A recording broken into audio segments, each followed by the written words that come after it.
Bonjour à tous. Je vais commencer par remercier Sébastien de m'avoir invité à présenter mes travaux devant vous. Donc, on va parler un peu des biomatériaux. Il y avait une question tout à l'heure. Et plus spécifiquement, comment rendre des biomatériaux bioactifs dans le cadre de l'application dans le corps humain, et en particulier en utilisant des polysaccharides et des protéines.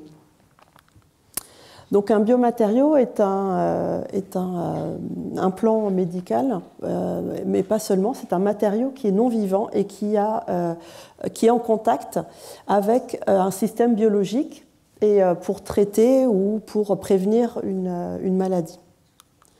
Donc dans ces biomatériaux, on a des matériaux de différents types, des titanes ou ces alliages, les céramiques, mais également des polymères qui soient synthétiques ou naturels. Là, je vous ai mis un exemple d'un implant de hanche où vous avez les trois matériaux, le titane, la céramique et le polyéthylène, qui est un polymère. Et donc, quand on implante un implant, on a deux types de problématiques. La première, c'est l'infection bactérienne, puisque là, on va ouvrir un site et y mettre l'implant. Et quand on a une infection bactérienne, on va le traiter par des antibiotiques et pour éviter la systémie. Mais le problème, c'est que en ce moment, on est face à une problématique, ce sont les infections nosocomiales, puisque les bactéries, certaines souches, ont développé une résistance aux antibiotiques actuels. Et quand elles résistent à ces antibiotiques, elles vont former un biofilm, c'est-à-dire une coque de polysaccharides pour se protéger de leur environnement. Les infections nosocomiales représentent 5% des patients hospitalisés et peuvent générer 9000 décès par an uniquement en France. La deuxième problématique est la réponse du corps lorsqu'on met un implant. On va avoir le système immunitaire qui va commencer à interroger cet implant et lorsqu'il ne va pas le reconnaître, va essayer de le dégrader. Mais si nos cellules du système immunitaire ne peuvent pas le dégrader, elles vont recruter d'autres types cellulaires qui vont commencer à produire du collagène afin d'isoler cet implant du reste du corps humain. Et lorsqu'on a cette gangue de collagène autour de l'implant, on n'a pas les cellules spécifiques qui vont commencer à le coloniser. Par exemple, quand on veut mettre un implant osseux, on souhaite avoir des cellules de l'os qui vont se développer autour. Or, cette réponse avec cette gangue de collagène va empêcher la colonisation cellulaire et donc l'implantation correcte de notre dispositif.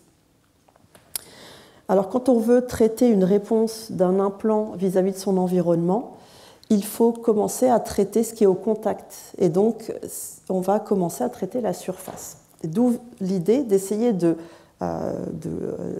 fonctionnaliser la surface de nos implants pour pouvoir contrôler le devenir des bactéries s'il y en a et le devenir cellulaire autour. Et donc dans ce domaine-là, nos travaux sont dans le domaine des multicouches de polyélectrolytes. Alors les multicouches de polyélectrolytes sont des revêtements qui sont obtenus dans de l'eau en utilisant des polymères polycations et polyanions. Ce sont des polymères chargés positivement dans le cas du polycation et chargés négativement dans le cas des polyanions. Les revêtements, les surfaces généralement sont chargées négativement, donc on va pouvoir les mettre au contact d'une solution de polycation, donc des chaînes chargées positivement, et qui vont s'absorber à la surface par des interactions électrostatiques.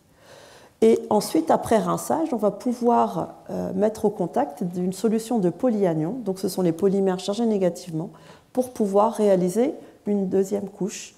Et après rinçage, continuer ainsi de suite, quasiment indéfiniment.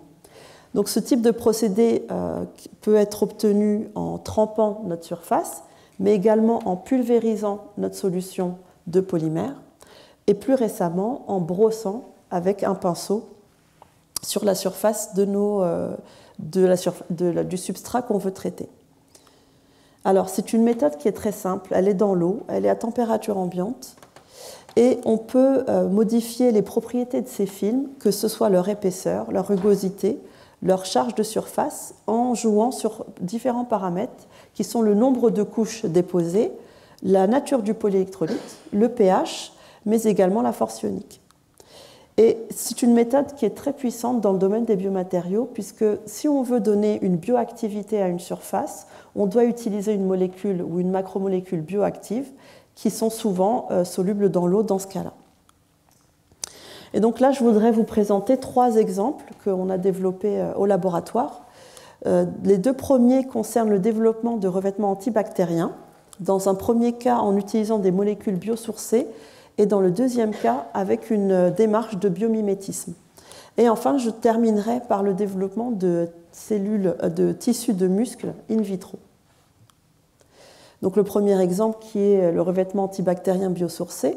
Donc là, on s'est tourné vers les polyphénols, qui sont des molécules avec des groupements styrène et des OH sur la formule chimique. Donc on retrouve cette unité qui se répète dans ces différents exemples, qui sont tirés des fruits ou des légumes et qui ont plusieurs propriétés de protection pour ces végétaux, antioxydantes. Elles permettent de se protéger des radicaux libres, mais également se protéger des radiations UV et des agressions des pathogènes, donc avec un effet antibactérien.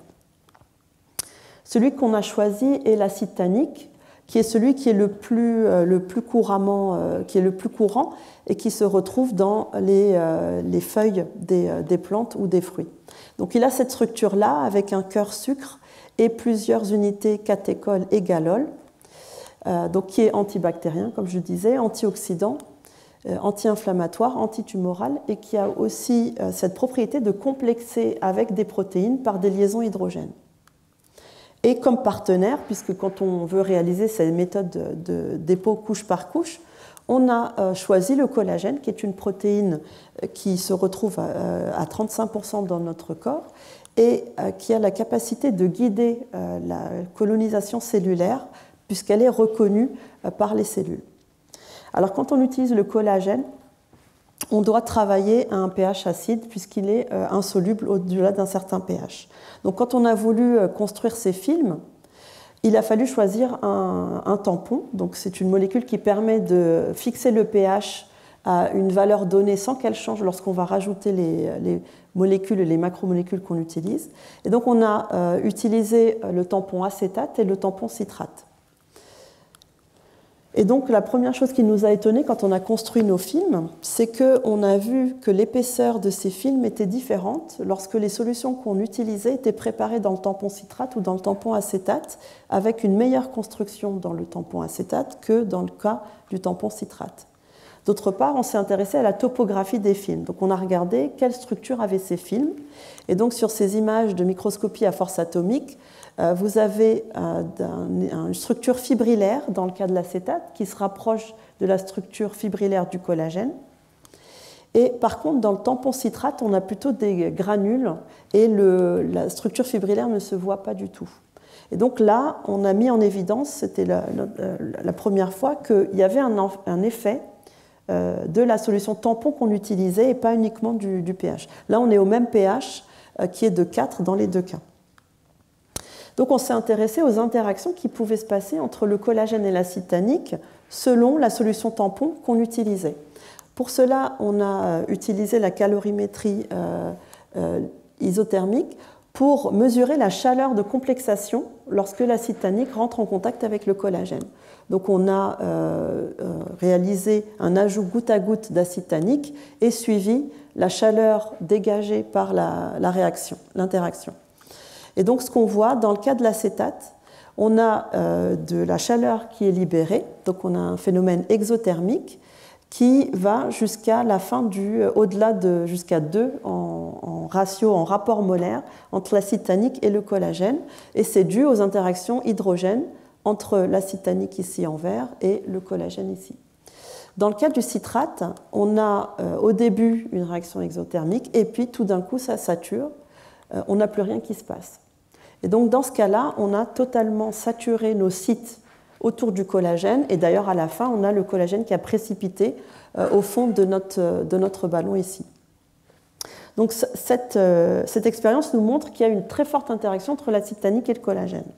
Pour essayer de comprendre ça, on est allé regarder les films qu'on obtenait. Donc là, on est revenu sur les films construire collagène acide tannique sur nos surfaces. et on a regardé au photon électron X combien, on a essayé d'évaluer finalement combien il y avait d'acide tannique et combien il y avait de collagène. Et ce qu'on a vu, c'est que dans le cas des films construits dans le citrate, on avait plus d'acide tannique qui était immobilisé que dans le cas où on travaillait dans le tampon acétate. D'autre part, on a aussi détecté du citrate dans le film. Et donc, ce qu'on a proposé comme explication, c'est que dans le cas de l'acétate, l'acide tannique va uniquement interagir avec les sites de liaison hydrogène.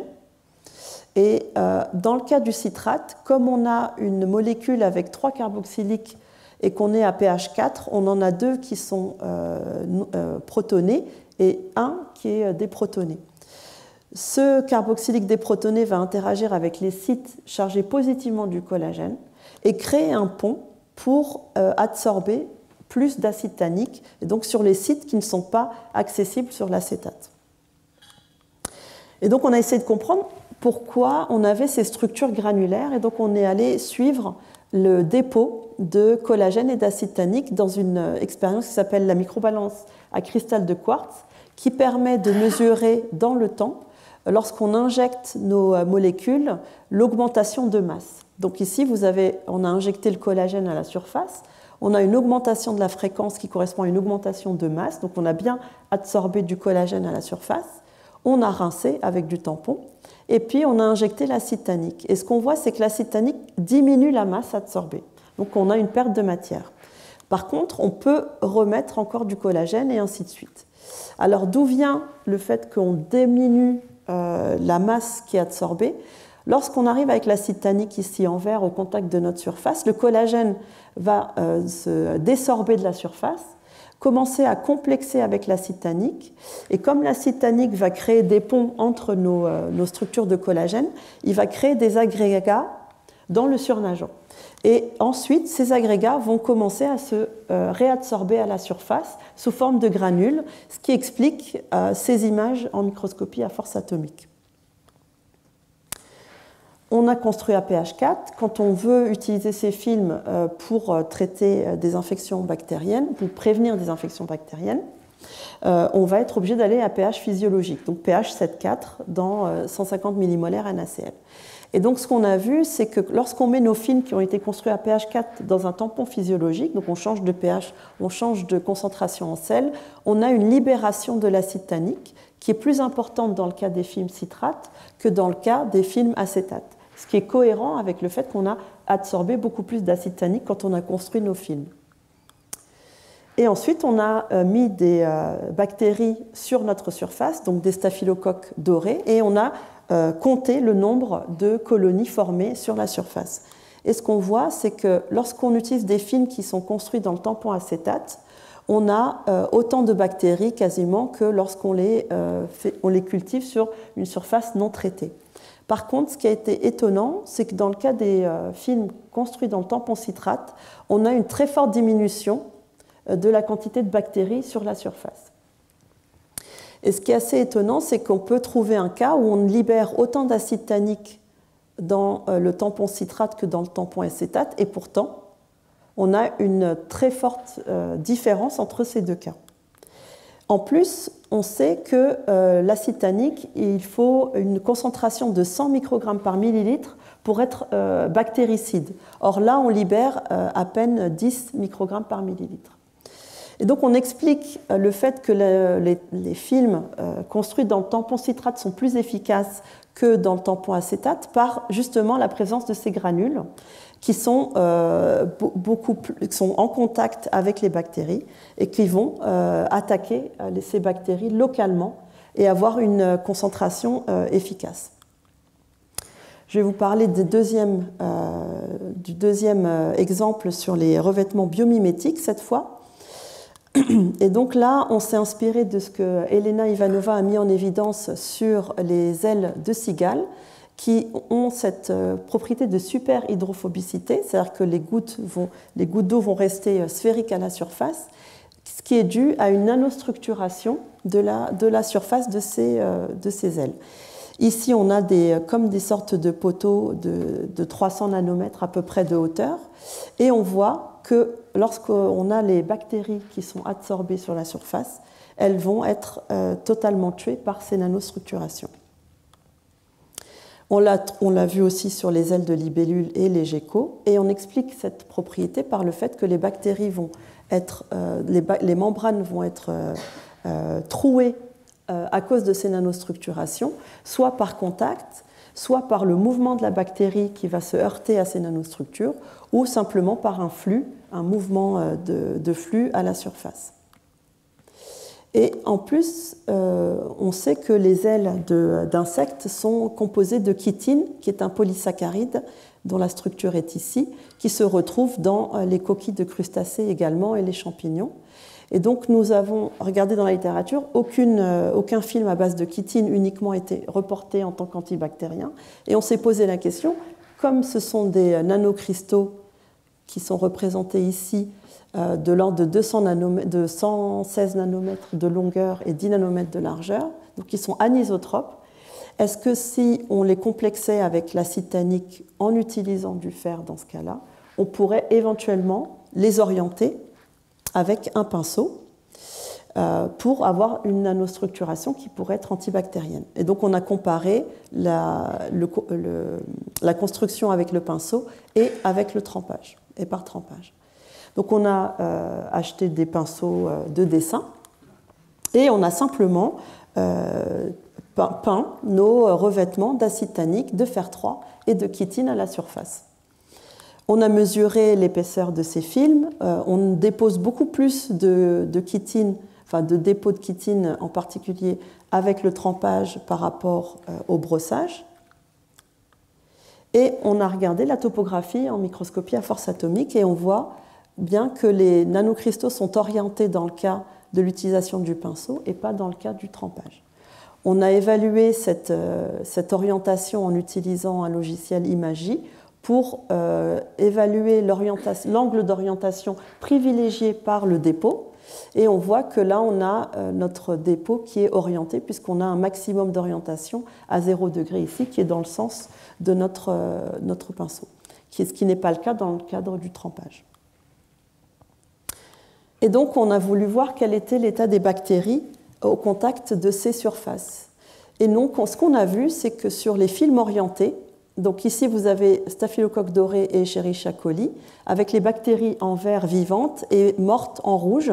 Et on voit très bien la différence entre les films orientés et les films non orientés, où là, on voit beaucoup de bactéries et très peu dans le cas de l'orienté. On a évalué par Imagy également la fluorescence qui nous permet aussi d'évaluer le nombre de bactéries. Et on voit bien qu'on a une très grosse différence entre l'orienté et le non orienté. Également, quand on va sur un nombre de bactéries beaucoup plus important et pendant un temps de 48 heures, on va pouvoir évaluer le biofilm, donc la production de cette matrice qui va protéger les bactéries. Et ce qu'on voit, c'est qu'on a de nouveau, dans le cas de l'orienté, très peu de bactéries, alors que dans le cas du non orienté, on a beaucoup de bactéries et sur le vert également. Quand on regarde les images de microscopie électronique, on a très peu de bactéries à la surface. Donc ça, ce sont ces structures rondes. Donc là, sur le vert, elles sont en forme. Sur l'orienté, on voit qu'elles ont des trous et qu'il y en a très peu. Donc on a vraiment bien percé la membrane de ces bactéries. Ensuite, on a regardé les aspects mécaniques de la membrane et on a pu voir que la membrane des bactéries sur le film orienté était beaucoup plus dure. Et donc par rapport au non orienté et par rapport à l'état sur le vert, non fonctionnalisé. Et ce qu'on a vu, c'est que l'épaisseur de la membrane bactérienne avait été beaucoup plus épaisse dans le cas de l'orienté que dans le cas du non orienté. Et ça vient du fait que les bactéries, quand elles sont sous stress, elles vont commencer à produire des molécules et des macromolécules pour se protéger et pour protéger leur membrane. Et donc c'est ce qui s'est passé ici. Et c'est pour ça qu'on a une rigidité beaucoup plus importante. Ce qu'on peut regarder aussi, c'est par microscopie à force atomique, ces fameux picots que je vous ai montrés tout à l'heure sur les ailes. Et là, ce sont nos films orientés par rapport aux films non orientés. Et on voit bien la différence. Donc ce qui est en blanc, c'est ce qui est le plus haut. Et on voit bien qu'on a beaucoup plus de pics ici que là, ce qui se représente ici par la section de profil. On a aussi regardé la distribution des hauteurs et on voit bien qu'on est à 80 nanomètres sur l'orienté par rapport au non-orienté. Donc on a une sorte d'effet hérisson à la surface. Et ensuite, on a regardé les adhésions, l'adhésion entre la pointe AFM, qui va un peu mimer les membranes bactériennes qui sont chargées négativement. Donc on les a fonctionnalisées par des phosphates. Et on a regardé l'interaction électrostatique entre cette pointe AFM qui mime un peu la bactérie avec notre surface orientée et non orientée. Ce qu'on voit, c'est que l'adhésion, la force d'adhésion, donc l'interaction avec la surface est beaucoup plus importante sur les films orientés que non orientés. Donc ça veut dire qu'on est chargé beaucoup plus positivement dans ce cas-là.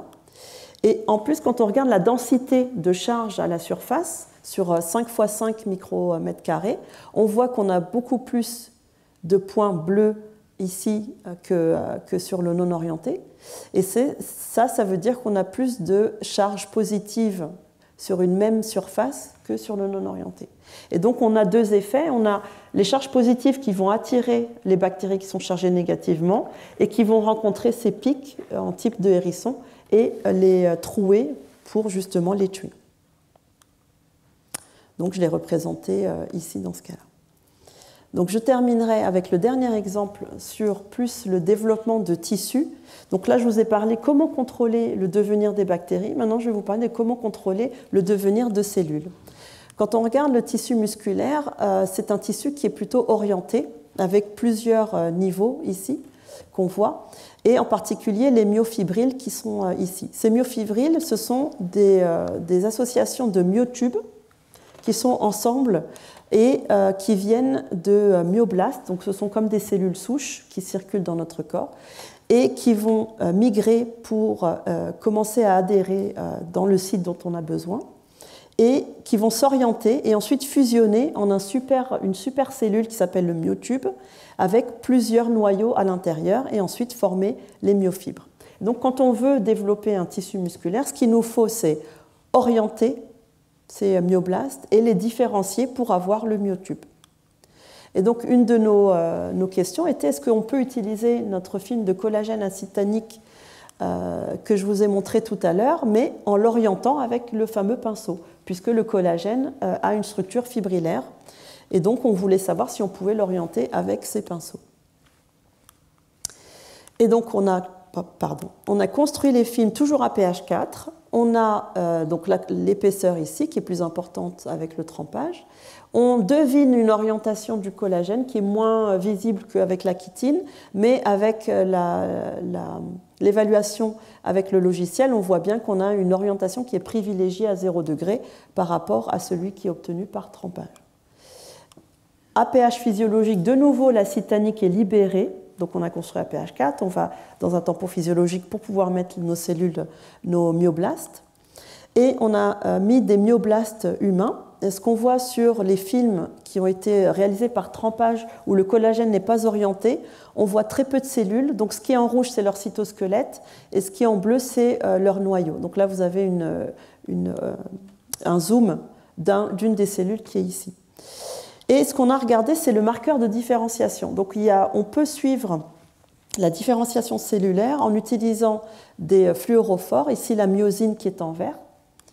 Et ce qu'on voit sur les films orientés, on a une orientation des cellules et en plus on a le facteur de différenciation qui est largement exprimé en vert ici. En microscopie confocale, on peut regarder la structure un peu plus fine où on a les noyaux en bleu ici, le cytosquelette qui est en rouge et le facteur de différenciation en vert ici. Et là, on a une sorte de petit muscle de 1,7 mm. Pour évaluer un peu plus nos résultats, on a regardé l'indice de fusion, qui est le pourcentage de noyaux qui est inclus dans un myotube. On voit que sur le film orienté de collagène, on est à 90%, alors que sur le non orienté, on est à peine à 20%, et sur le vert, encore moins. Ensuite, on a regardé la dimension de ces fameux myotubes, et on voit qu'ils sont à peu près à 700 micromètres sur l'orienté, alors qu'ils sont à une centaine sur le non orienté. Et donc, ce type de film qu'on a réalisé sur une surface pourrait être utilisé pour développer des muscles, des fibres de muscles de l'ordre du millimètre dans ce cas-là, pour des patients, puisque là on a utilisé des myoblastes humains. Donc je terminerai par une conclusion. Donc j'espère que je vous ai convaincu que cette technique de couche par couche était très puissante, facile à mettre en œuvre puisqu'elle est dans l'eau et qu'on pouvait faire varier plusieurs propriétés en jouant avec la solution tampon, alors que ça n'avait pas encore été reporté dans la littérature, qu'on peut du coup avoir un impact de la topographie de nos films sur le devenir des bactéries mais également des cellules, et que on peut donc les appliquer dans le domaine des biomatériaux, en particulier pour prévenir les infections bactériennes et développer des muscles humains, des tissus humains. Voilà, je terminerai en remerciant tous mes collaborateurs et vous pour votre attention. Merci.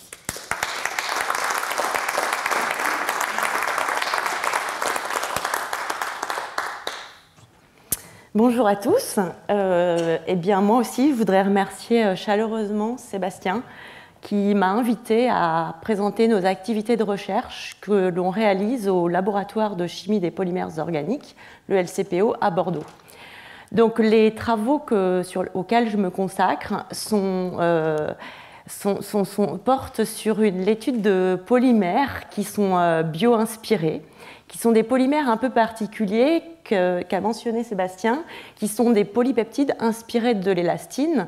Et je vais vous montrer comment on peut utiliser ces polypeptides hybrides et leur structure hybride pour obtenir des matériaux auto-assemblés bioactifs. Donc, ces polymères ou polypeptides sont inspirés de l'élastine. L'élastine, c'est une protéine naturelle qui est une composante de la matrice extracellulaire majoritaire avec le collagène qu'a mentionné Fouzia. L'élastine, en fait, elle est présente sous forme de fibres et c'est une protéine qui est très stable parce qu'elle est réticulée. L'élastine est responsable des propriétés élastiques des tissus, comme par exemple la peau, qui est capable de subir des contraintes et des relaxations, notamment également l'aorte, et dans tous les tissus conjonctifs qui doivent se contracter et s'étirer. Dans les années 70, les groupes de Foster et Gray aux États-Unis ont identifié qu'il y avait deux types de domaines dans la fraction soluble de l'élastine, donc c'est-à-dire pas l'élastine sous forme fibreuse, mais l'élastine soluble. En fait, elle a été traitée avec de l'acide oxalique à 100 degrés, donc pour détruire les nœuds de réticulation. Et en fait, ces domaines possèdent donc un type de domaine qui est riche en alanine et des lysines, donc qui sont responsables de ces réticulations entre fibres, et des domaines qui sont riches en trois types d'acides aminés, la glycine, la proline et la valine, et qui sont responsables justement des propriétés d'extension de ces protéines.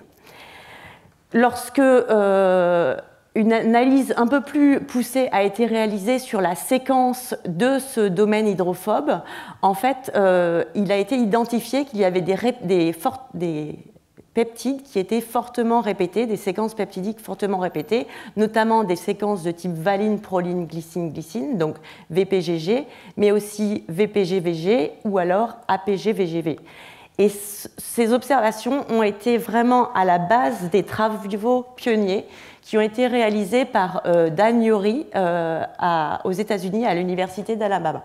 Dan Ury, c'est lui qui a vraiment posé les bases sur ce que l'on appelle aujourd'hui des elastin-like polypeptides ou ELP. Dans un premier temps, il a montré qu'un polymère, donc obtenu par une réaction de polycondensation de ce pentapeptide, était capable de s'agréger de la même façon que la fraction d'élastine soluble. Donc ici, sur cette courbe de turbidimétrie, on peut voir qu'à froid, ou en deçà d'une certaine température, le polypeptide est parfaitement soluble, tandis que lorsque la solution est chauffée, l'alpha-élastine, de même que les polymères d'élastine, ont tendance à s'agréger, à coacerver et en fait à faire une séparation de phase entre une phase riche en polymères et une phase pauvre en polymères qui va être riche en solvants. Donc c'était la première démonstration que ces ELP sont des polymères thermosensibles. Ensuite, il y a eu un développement majeur qu'il a pu réaliser, c'est qu'en fait, on peut voir ici, c'est un polymère qui, intrinsèquement, par les techniques de polymérisation qui sont utilisées, est polydisperse, c'est-à-dire qu'on a un degré de polymérisation N ici qui varie entre 10 et 15, qui est intrinsèque aux techniques de polymérisation. Il a montré que, en fait, ces polypeptides d'élastine, puisque ce sont des polypeptides, ils peuvent être ingénérés génétiquement et produits chez des bactéries, notamment les bactéries E. coli, Escherichia coli. Et ceci permet, je vais vous le montrer un petit peu après, d'obtenir des polypeptides qui sont parfaitement monodisperses. Donc, N est un nombre précis et non pas une gamme de degrés de polymérisation.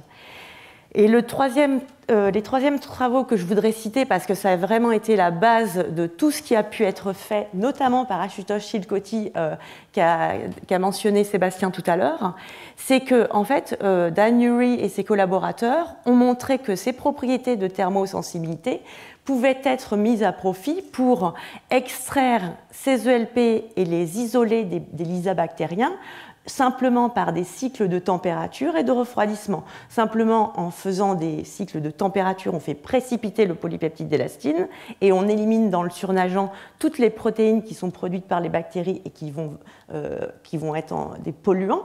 Et on resolubilise le polypeptide d'élastine à froid, et ça s'appelle la technique qui a été appelée ensuite par Ashutosh Chilcotti en 1999, la technique de inverse transition cycling, en fait des cycles de température, chauffage, refroidissement, pour venir comme ça extraire et isoler les ELP des lysabactériens.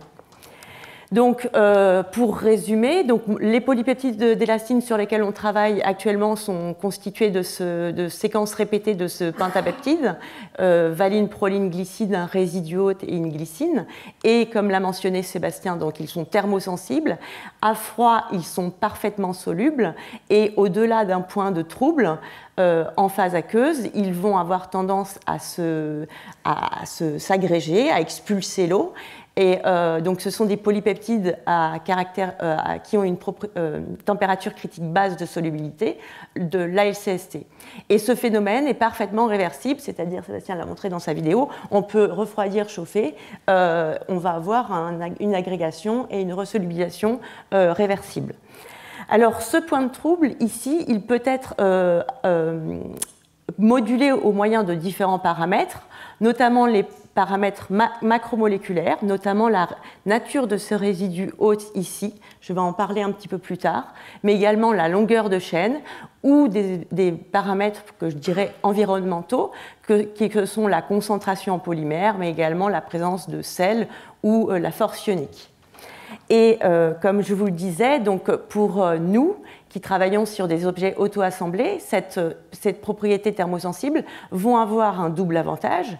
Un, faciliter l'isolement et la purification de ces polypeptides des lysabactériens, et deux, contrôler les propriétés d'auto-assemblage par différents stimuli, et notamment la température. Donc, ces polypeptides d'élastine recombinants, en fait, ils ont un caractère qui est double. À la fois, ce sont des protéines qui sont génétiquement ingénérées. En fait, on utilise les techniques de l'ADN recombinant et d'ingénierie des protéines pour, à partir d'un gène qui code pour la protéine d'intérêt, on utilise la bactérie comme bioréacteur, la bactérie va produire le polypeptide et on va l'isoler par la méthode que j'ai appelée inverse transition cycling. Vous pouvez voir ici sur ce spectre de masse qu'on a effectivement une macromolécule qui est parfaitement monodisperse. Ici, elle fait plus de 17 000 grammes par mol. Mais ces ELP ont également ont également le caractère de polymères de synthèse. En effet, en dessous de leur point de trouble, c'est-à-dire que lorsqu'ils sont parfaitement solubles, leur rayon de gyration est proportionnel à la racine carrée de leur masse molaire, ce qui est une caractéristique particulière des polymères de synthèse en solvant θ, c'est-à-dire dans un bon solvant, quand les chaînes vont être bien en interaction avec le solvant, donc complètement désordonnées. Donc en fait, ces ELP, ce sont aujourd'hui des modèles de ce qu'on appelle des IDP, des protéines intrinsèquement désordonnées. On pourrait aussi les qualifier de polymères intrinsèquement désordonnés. Donc, pour ma part, je n'ai pas une formation de polymériste, je n'ai pas non plus une formation de biotechnologiste. Et donc, lorsque j'ai commencé ces travaux en 2012, lorsque j'ai été recrutée au CNRS, j'ai effectivement envisagé de produire ces polypeptides d'élastine chez la bactérie et ainsi pouvoir accéder à différentes macromolécules. Très rapidement, je me suis aperçue, ou on s'est aperçu, que ces petites étapes qui sont indiquées par des simples flèches dans mon schéma très simplifié sont actuellement des étapes qui peuvent prendre énormément de temps. Et donc finalement accéder à différentes structures de LP dans lesquelles on aura introduit des motifs bioactifs, des séquences clivables par des différentes enzymes, en fait prend énormément de temps. Et ça, ce n'était pas envisageable pour les applications qu'on envisageait. Et alors, on a développé ce que j'ai appelé une méthode, une approche duale, qui utilise la biosynthèse pour produire des squelettes de LP, et ensuite on utilise des méthodes chimiques de post-modification bio-orthogonale pour venir introduire, soit en bout de chaîne de ces polypeptides d'élastine, soit sur les chaînes latérales de certains acides aminés particulièrement choisis, et bien des motifs pour pouvoir ainsi accéder à des macromolécules à base de LP qui peuvent être éventuellement bioactives et présenter des propriétés d'auto-assemblage. Donc nous utilisons cette approche à la fois pour étudier des aspects plutôt fondamentaux, mais également pour concevoir des macromolécules pour différentes applications que sont le biomimétisme, la nanomédecine ou l'ingénierie tissulaire. Moi aussi, j'ai choisi deux exemples pour illustrer cette approche.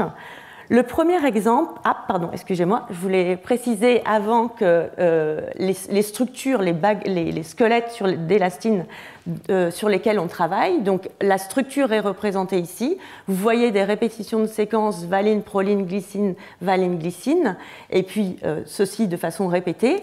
On a actuellement une librairie de LP de différents masses molaires. Et vous pouvez voir qu'ici, en résidu hôte, on a introduit des résidus méthionine. Donc des résidus méthionine et des résidus valines en position haute. Pourquoi on a introduit des résidus méthionine? C'était pour pouvoir utiliser des techniques de modification chimique assez simples qui vont avoir de forts impacts sur les propriétés physico-chimiques de ces polypeptides d'élastine. Donc ces travaux ont été réalisés en particulier par Rosine Petit-Demange en collaboration avec Timothy Deming à l'Université de Californie, Los Angeles. Donc, notamment, cette fonction thioéther sur la chaîne latérale de la méthionine peut simplement être oxydée sous forme de sulfoxyde ou de sulfone. Vous verrez après que ça change complètement les propriétés physico-chimiques de ces ELP. On peut également utiliser des réactifs différents, des réactifs d'oxaziridine ou des réactifs d'époxyde pour venir introduire ici un groupement R qui peut être de différentes natures et ainsi fonctionnaliser notre squelette DLP avec tout un tas de molécules différentes.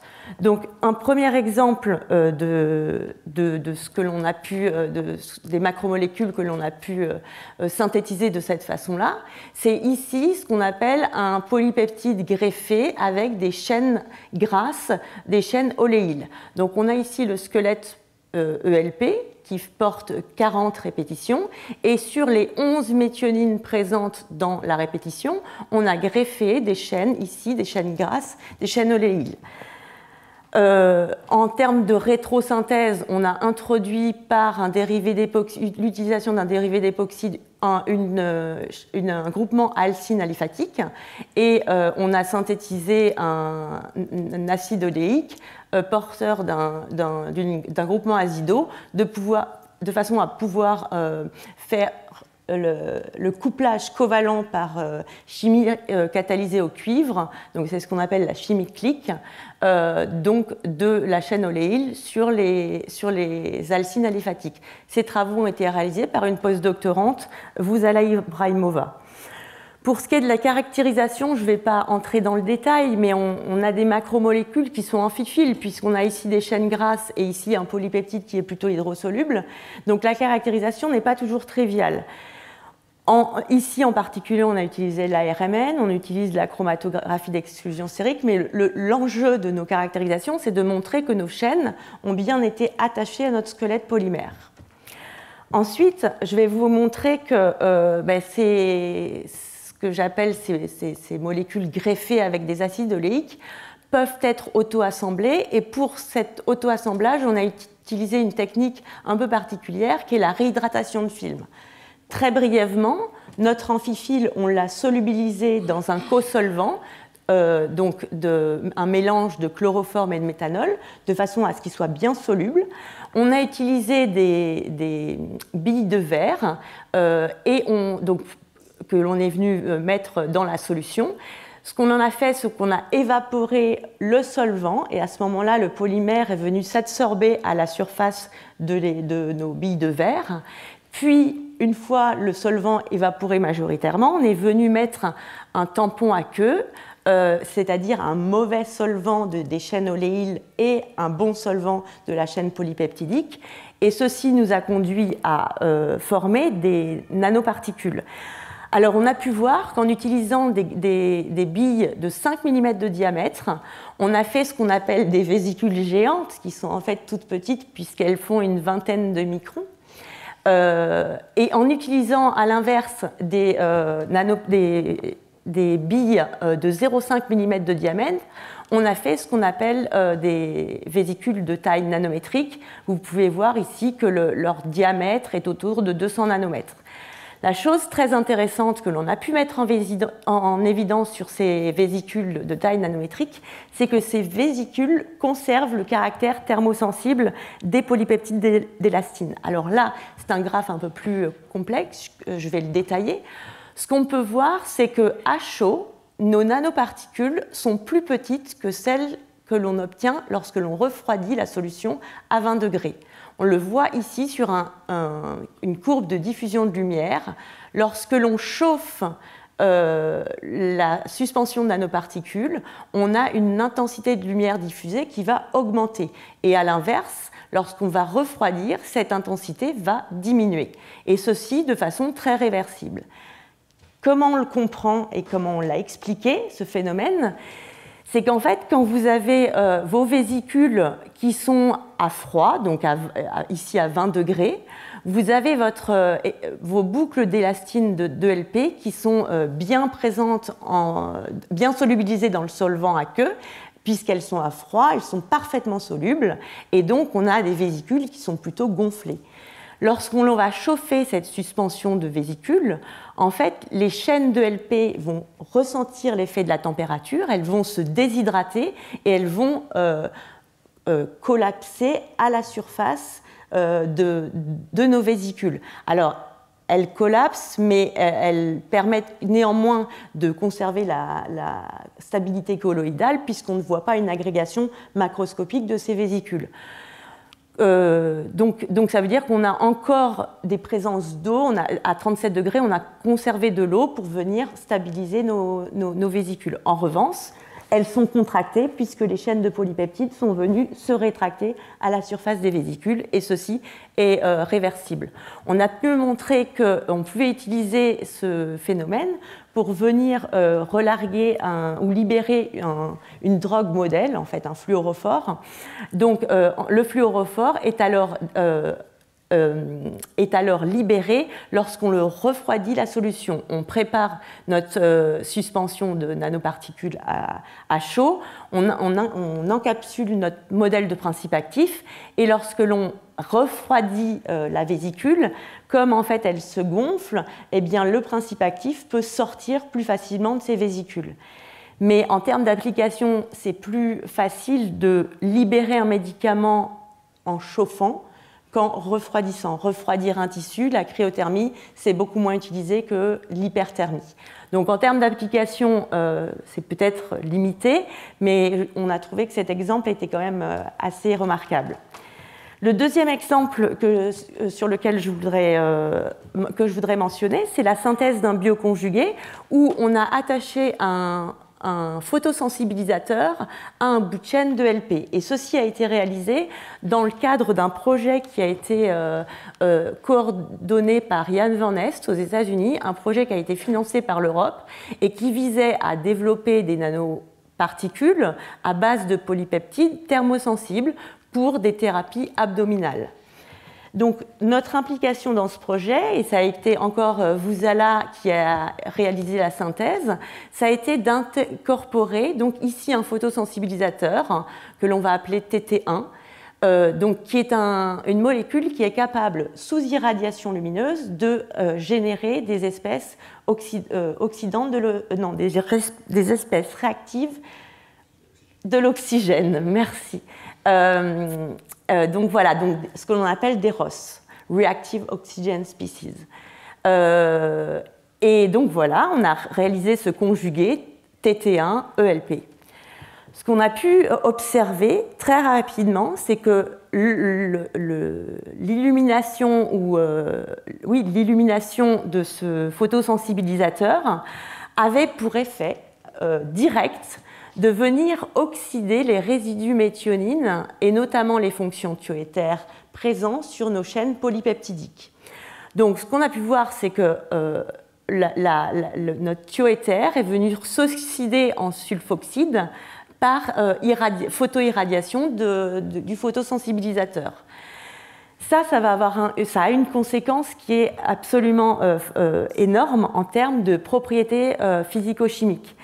On l'avait démontré dans des travaux précédents, en l'absence de photosensibilisateurs, c'est qu'un ELP, comme ça ici, le ELP qui présente 40 répétitions, a un point de trouble qui se trouve autour de 22-23 degrés, alors que lorsque la fonction thioéther est oxydée sous forme de sulfoxyde, on voit que le point de trouble augmente considérablement puisqu'il va atteindre presque 55 degrés. Donc, dans le cas de notre bioconjugué TT1-ELP, ça a aussi des conséquences considérables. En fait, on peut voir que sur le bioconjugué non oxydé TT1-ELP, on a un point de trouble qui se trouve autour de 25 degrés. Ça veut dire qu'à 37 degrés, ce TT1-ELP est agrégé. Si la suspension est illuminée, alors les résidus, le photosensibilisateur va générer des ROS qui vont venir oxyder nos fonctions thioéthaires, et on voit que le point de trouble de ce conjugué TT1-ELP photooxydé est alors bien au-delà de 37 degrés. Ça veut dire qu'à 37 degrés, il reste presque soluble. Vous allez voir qu'en termes d'auto-assemblage, on a pu voir cet effet. Si vous avez votre TT1-ELP à froid, donc on est à 20 degrés ici, on voit effectivement des objets qui sont relativement petits. Alors ce ne sont pas des chaînes solubles à cause de la forte hydrophobie citée du photosensibilisateur qui a tendance en fait à s'empiler sur lui-même, et nos chaînes de polypeptides qui sont fortement hydratées viennent stabiliser de petits nanoclusters ici. En revanche, comme je vous le disais, quand on passe à température physiologique, à 37 degrés, eh bien, on a des agrégats qui sont macroscopiques de l'ordre de 3 microns. En revanche, lorsque ces agrégats sont irradiés à la longueur d'onde d'absorption du photosensibilisateur, nos fonctions thioéthaires de nos polypeptides d'élastine sont oxydées sous forme de sulfoxyde. Ça veut dire qu'on augmente considérablement l'hydrophilie des chaînes polypeptidiques, et on se retrouve dans le cas, donc à 37 degrés, quasiment dans le même cas que l'on était à 20 degrés sans photooxydation. Donc on se retrouve avec des petits nanoclusters, simplement parce que nos chaînes de LP qui étaient hydrophobes à 37 degrés lorsqu'elles étaient non oxydées deviennent des chaînes hydrophiles, et donc on retrouve la formation de ces nanoclusters. Si je résume sur un schéma ici très simplifié, donc notre bioconjugué TT1-ELP à 20 degrés, donc à froid, forme de petits nanoclusters de l'ordre de 20-30 nanomètres de diamètre. Lorsqu'on applique la température physiologique, donc la température à laquelle ils doivent être appliqués pour des applications biomédicales potentiellement, on forme des agrégats qui sont macroscopiques de l'ordre de 3 microns. Et lorsque l'on vient irradier en lumière rouge, donc à la longueur d'onde d'absorption du photosensibilisateur qui génère des ROS, on a une oxydation des fonctions thioéthaires de nos résidus méthionine, et alors nos chaînes de LP deviennent hydrophiles, ce qui provoque le désassemblage de ces agrégats macroscopiques pour former ces petits nanoclusters. Alors l'hypothèse qu'on avait, c'est que ces petits nanoclusters pourraient diffuser beaucoup plus profondément dans les tissus et notamment dans les tumeurs. Et ça a été démontré par nos collaborateurs, je l'ai mentionné, Jan Van Est. Je vais aller assez rapidement sur ce schéma compliqué, mais globalement, ils ont conçu 2 types de particules. Des particules, à chaque fois ces particules comportaient notre bioconjugué TT1-ELP et également un dibloc ELP qui est amphiphile. Et le deuxième set de nanoparticules, ils ont également ajouté un ELP qui a été fonctionnalisé en bout de chaîne avec un petit fragment d'anticorps qui reconnaît un récepteur particulier des cellules tumorales. Donc ces deux séries ont été auto-assemblées sous forme de nanoparticules, donc des nanoparticules, ce que l'on va dire contrôle, et des nanoparticules qui sont ciblantes, qui peuvent reconnaître spécifiquement les cellules tumorales. Ils ont également montré que lorsqu'ils irradiaient à la longueur d'onde d'absorption du photosensibilisateur, le photosensibilisateur générait des ROS, ce qui provoquait le désassemblage de ces nanoparticules sous forme de nanoclusters beaucoup plus petits. Et donc après gradation, on a 2 types de nanoclusters, des nanoclusters contrôle ou des nanoclusters qui présentent le petit fragment d'anticorps en surface. Et ils ont démontré qu'effectivement, on pouvait avoir, ici c'est le cas de ces petites nanoclusters qui sont bien ciblés, qu'on pouvait avoir une accumulation massive au sein du sphéroïde de cellules tumorales. Alors, ce que l'on voit ici, c'est ces nanoparticules qui sont beaucoup plus grosses, qui, elles, restent plutôt en périphérie des sphéroïdes. En revanche, dans le cas des nanoparticules qui sont non ciblantes, qu'elles soient de taille de centaines de nanomètres ou sous forme de nanoclusters, elles restent vraiment en périphérie des sphéroïdes. Les nanoclusters, eux, pénètrent plus. Vous allez le voir sur le graphe de cytotoxicité qui est le suivant. Donc pareil, il y a pas mal de contrôles qui ont été réalisés. Ce qu'on peut voir ici, on a l'échelle de viabilité cellulaire, c'est-à-dire le nombre de cellules qui restent vivantes. Donc ce sont les cellules tumorales. Ici, dans le cas des premières nanoparticules, on a à peu près 70% de viabilité cellulaire. Lorsque l'on a photoirradié, on a encore 60% de viabilité cellulaire. En revanche, lorsqu'on voit ces 3e type de nanoparticules, donc NP3, qui est ici donc ciblé vers les cellules tumorales, on a une viabilité cellulaire qui est très diminuée, puisqu'elle reste de 30%. Et quand on a les nanoclusters, qui sont, eux, capables de diffuser plus profondément dans le sphéroïde, on a à nouveau une chute de la viabilité cellulaire. En revanche, une deuxième photoirradiation, c'est-à-dire une deuxième illumination à la longueur d'onde d'absorption du photosensibilisateur, ne provoque pas de mort cellulaire significativement différente. On avait espoir une deuxième irradiation provoquerait de la mort cellulaire, mais ce n'a pas été le cas.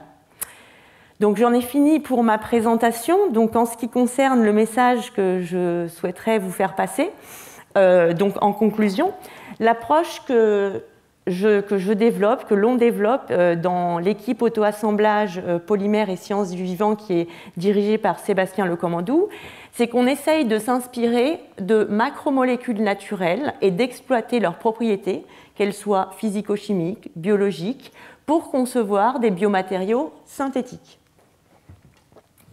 Et la deuxième chose sur laquelle je voudrais insister, c'est que l'on cherche aussi à combiner différentes approches de synthèse.